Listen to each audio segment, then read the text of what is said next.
dollars began to look much less appealing to the rest of the world. Especially as the US dollar is losing global might and facing devaluation and debasement. Be a world currency. The US dollar is undoubtedly it. 美元这是会崩溃吗？万一美元真的崩溃，会有什么严重的后果？在这个去美元化的时代里，我们应该如何调整我们的投资策略？今天为大家探讨去美元化这个课题。而在做这个课题的调研的时候，我发现外面有很多的对美元的理解和对去美元化的速度和后果都有严重的偏差。如果我们错误的理解去美元化这个课题的话，只要我们口袋里有现金，都会是影响我们深远的。我们一定要来认真的了解清楚，大家记得留到最后，一定会收获满满。大家好，我是奇葩爸张志云，在这个频道里，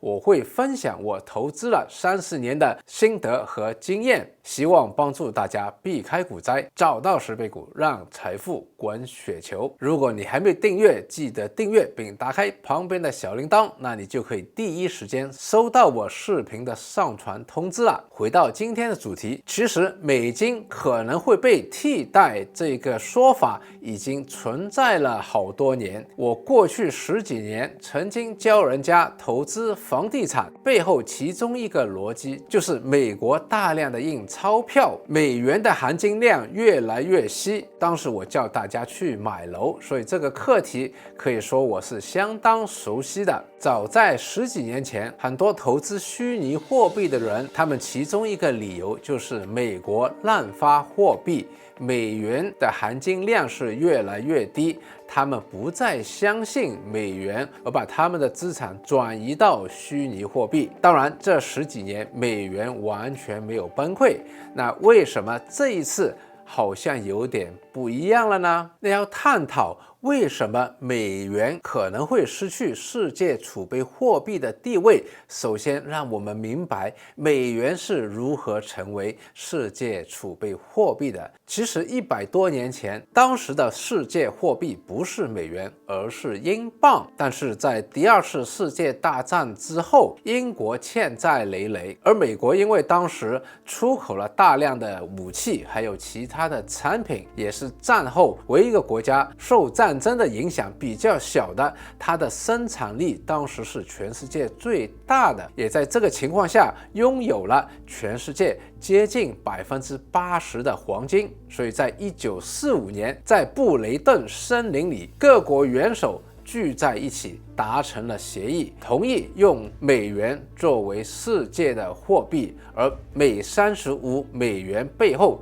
就等于1个盎司的黄金。那用美元做全世界的贸易和投资，那就不用再把黄金搬来搬去了。当时用美元是合理的。除了美国有世界上最多的黄金之外，另外美国也是当时全世界经济最强的国家，它有最大的生产力，最大的出口量，也是最大的入口国家。而全世界用了单一个货币来结算的话，也是方便那些生产商不需要收多种货币，中间又换来换去。除了这个之外，美金相对也是比较稳定的。大家想象一下，如果是西德要卖给澳洲，他就不会怕澳洲的货币突然暴跌，而大家是用一个相对平稳的美金来做结算。那还有一个理由呢，就是在债券市场里面，美元的债券市场也是最大的，所以很多的出口国他们有了贸易的盈余，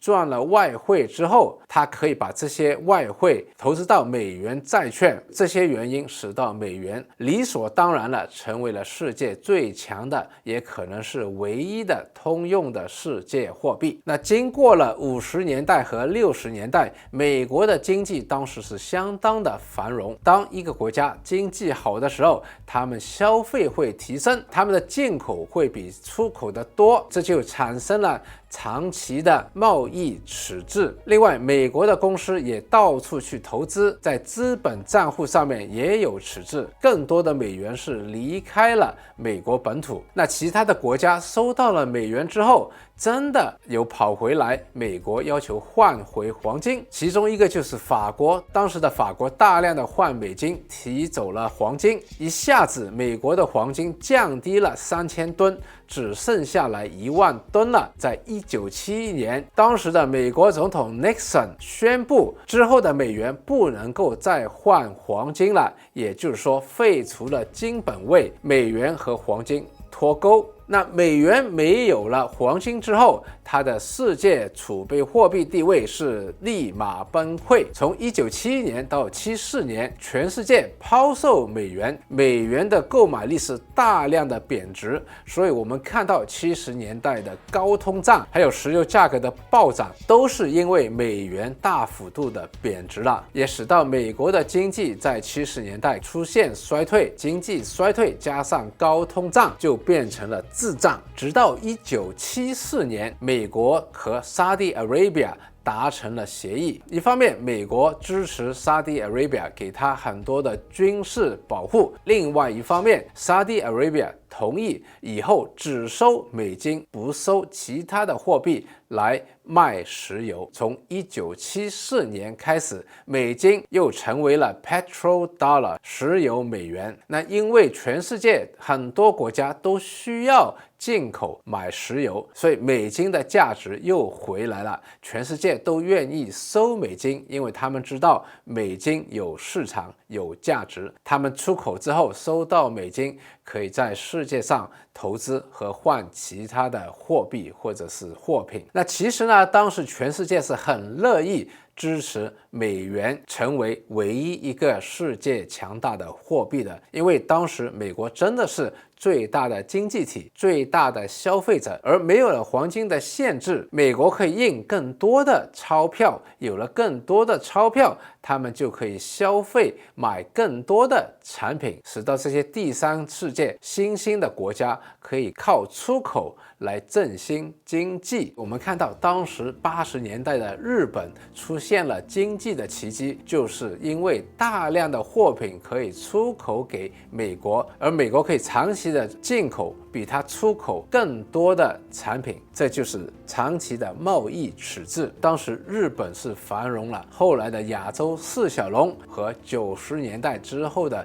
中国大陆其实都是受益于这个没有黄金的美金体系。最大的好处还是美国享用的，因为它可以印刷钞票，有更多更便宜的资金，这就有利美国的企业和个人做投资和消费，也使到美国的经济长期来都是繁荣的。偶然有了经济的衰退，美国政府又可以用财政的赤字或者货币政策的宽松，使到经济再回到扩张期，也就是经济继续的良好。而单一的美元货币也帮助了全球化的贸易和生产，所以有了全球化的贸易和生产，就算美国印了大量的钞票，通胀也没有出现，也让美国政府可以长期的有财政的赤字，因为它的国债永远有人去买，而美国的企业也有了这些资金，可以在全世界去扩展和收购其他国家的企业或者资源，这就造就了长期的美国的繁荣。就像巴菲特所说的，他的投资的高回报很大的原因也是搭上了 American Tailwind 美国顺风这个大时代的美元红利。刚才说到了没有黄金限制的美元给了美国很多的好处，所以美国在过去几十年充分享受了这个特权。比如说在08年美国发生了次按危机引起的金融海啸，美国就大量的印钞票，开始了量化宽松。到了2020年新冠疫情的时候，它又加码这个量化宽松，出现了 QE 2.0， 使到美国的经济很快的又复苏，资本市场包括债市和股市长期都处于一个牛市，这些资金也造就了很多美国的新兴企业、高科技公司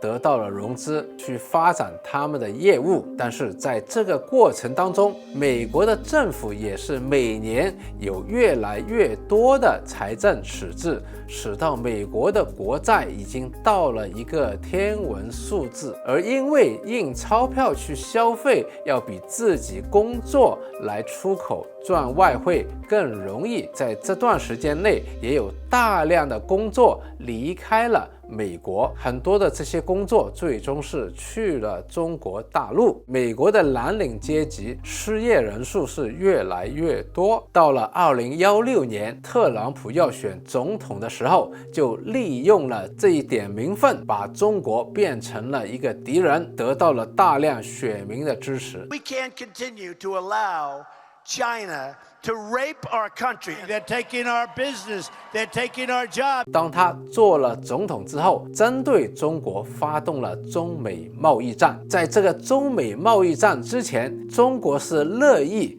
让美国享受这个美元霸权，因为美国有了多点美钞，向中国买东西，中国的经济也会繁荣，给了中国大量的出口订单，大量的工作机会，大量的产能的提升。到现在，美国是极力的去中国化，要把生产供应链撤出中国，而中国已经看到不能够再依靠美国这一个市场，所以也积极的拓展了其他国家作为市场。中国也越来越明显的要挑战美国这个美元霸权的世界地位。当然，只有中国一个国家是不能够挑战到美元霸权的，所以我们把焦点放到了中东、非洲和其他的国家。这些国家以前是收了美元，卖掉了他们的大量的资源，包括石油啊、贵金属啊，还有其他的资源。后来他们发现这些钞票背后只是空气，正如 Robert Kiyosaki 所说的，这叫 fake money， 假的钱。而在这个同时，中国开始发展“一带一路”，帮助这些国家建基建、铁路、港口、通讯设备，使到他们的资源可以出口给中国，赚取人民币，而这些人民币可以买中国生产的货品。那大家想一想，这些国家消费能力比较低，中国生产的产品一般来说是更加便宜，性价比更加高，更加适合这些“一带一路”的国家，所以他们一边出口资源，一边进口中国的产品。那为什么要再经过美元去绕一个圈呢？当所有事情都很顺利的时候，也没有必要去改变，直到俄乌战争的发生，美国用了美元和美国金融体系作为一个战略武器去制裁俄罗斯，没收了大量俄罗斯国家和俄罗斯公民的外汇。突然之间，所有国家看到，如果他们把所有的出口和进口依赖美元的话，就会是非常的危险了。所以这些国家还包括很多美国的盟友，在过去的1-2年之内，他们的外汇储备当中也是开始大量的降低了美金的成分，换入其他的储备货币。当然，中国现在成为了美国公开的敌人，又是持有了最大量的美钞作为外汇，绝对要正视这一个危机。还有被冻结外汇资产的俄罗斯，绝对不能再用美元作为世界货币。中国和俄罗斯启动了这一次的去美元化的运动，而在最近的几个月内得到了很多国家的响应。我们来看一看最近发生了什么事情。第一个是中国成立了上海石油天然气交易所。我们知道以前的石油交易在2个地方，一个是布兰特，一个是美国的 WTI， 他们都是用美元来结算的。现在上海有了这一个石油和天然气的交易所，就是用人民币来结结算。我们之前有提到过，美元因为没有了黄金，曾经失去了世界储备货币的地位，全世界人不要美元，使到美元成为一个唯一能够买石油的货币。那现在全世界有了另外一个货币，可以去交易买卖石油和天然气，美元这个 petrodollar 的地位又能不能再保持下去呢？我们看到法国已经完成了第一单天然气的交易，是用人民币来结算。那中国作为石油的最大的买家，俄罗斯、Saudi Arabia、Iran、Iraq 作为最大的石油的输出国，他们都不愿意再用美金。那很明显，美金已经不再是 petrodollars， 所以支撑美元作为世界货币的很大的一个原因已经消失掉了。金砖国家已经宣布了将会成立他们自己的储备货币，背后用的是石油和稀土作为这个储备货币的 reserve assets 储备资产。那金砖国家包括什么呢？最初有 B Brazil、R Russia、I India、C China 和 S South Africa 这5个国家成立的。现在有很多其他的国家也想加入，包括 Saudi Arabia 和 Indonesia。 那 Saudi Arabia 也在中国投资炼油设施，相信也是为石油人民币铺路。现在中国和巴西也签订了最新的协议，直接用本国的货币而不用美金来做贸易。俄罗斯和印度也签了协议，不再用美元。那最令人家震撼的是肯亚的总统，他说美元的需求会在几周之内放缓。他还补充说，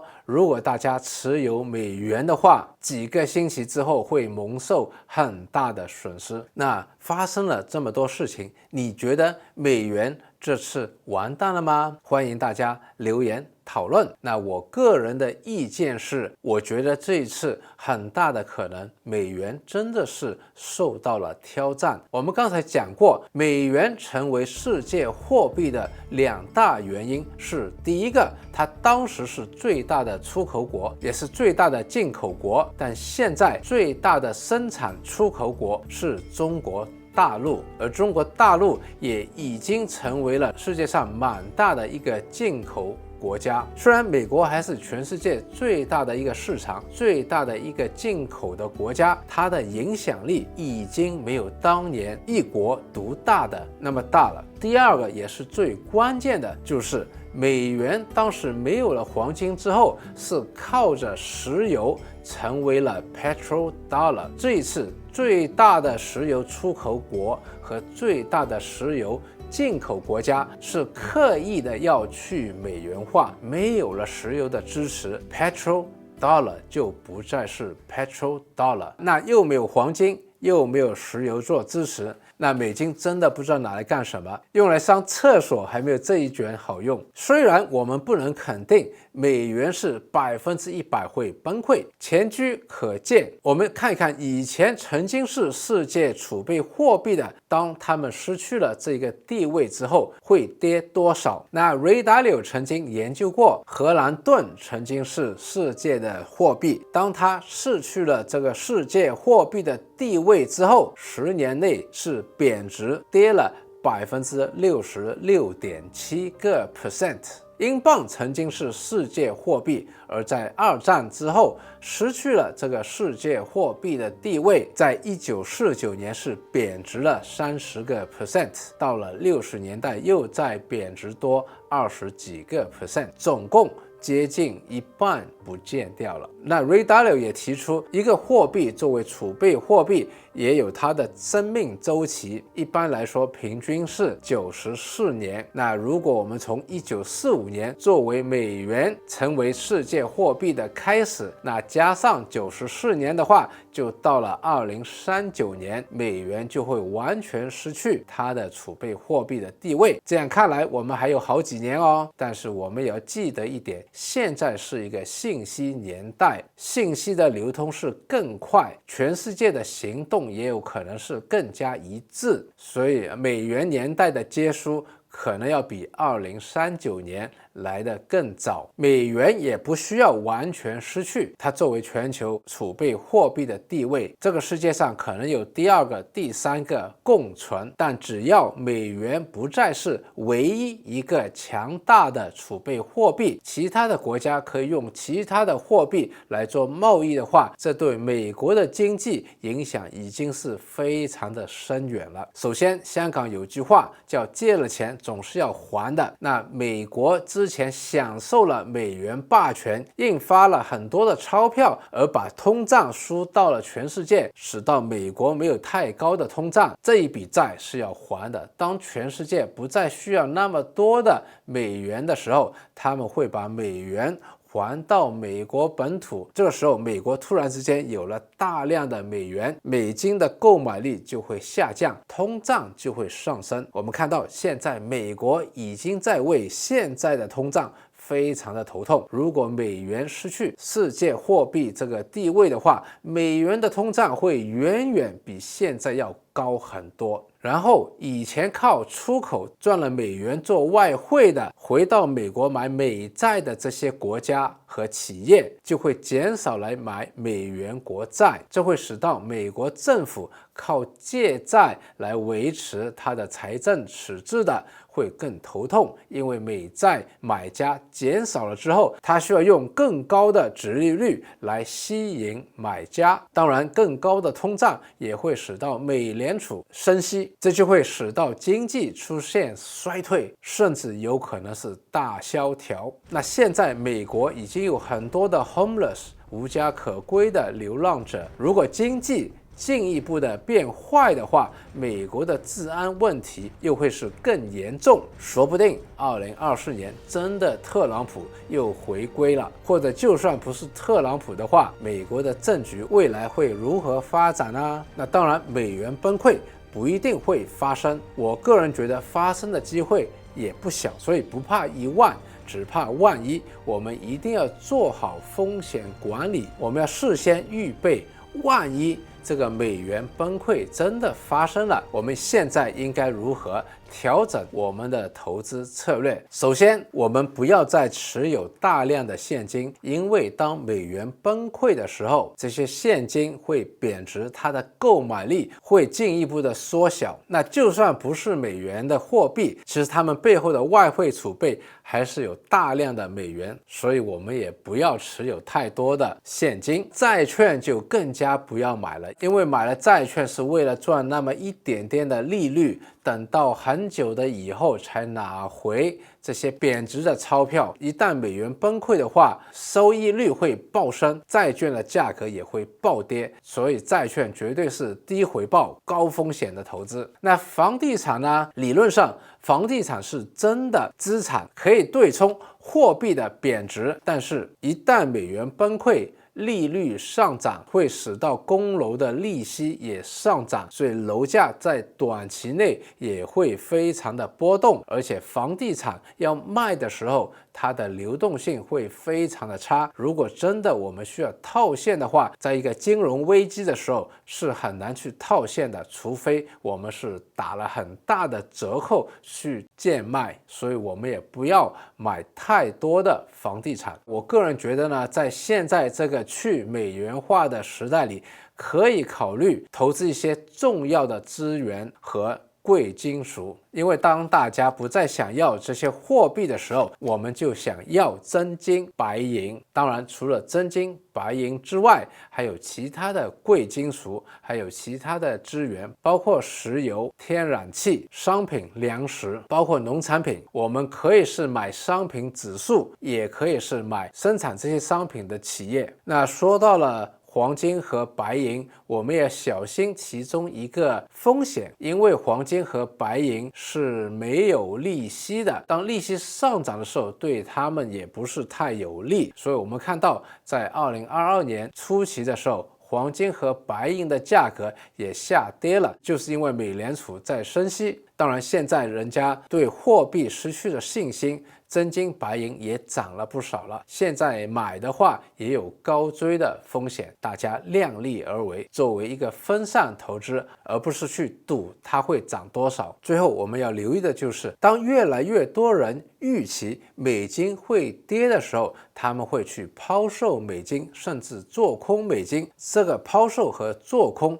又会使到美金的跌幅增加。一旦去美元化发生的话，我个人感觉不会是一个漫长的过程，而会发生的很快很急，大家一定要密切留意。当然我也会帮助大家留意，大家记得订阅并打开小铃铛，留意我之后的视频和直播。那看到现在你给我们一个赞，也给自己一个赞吧，把今天这个重要的信息视频分享给你身边的朋友。那我们下次再见。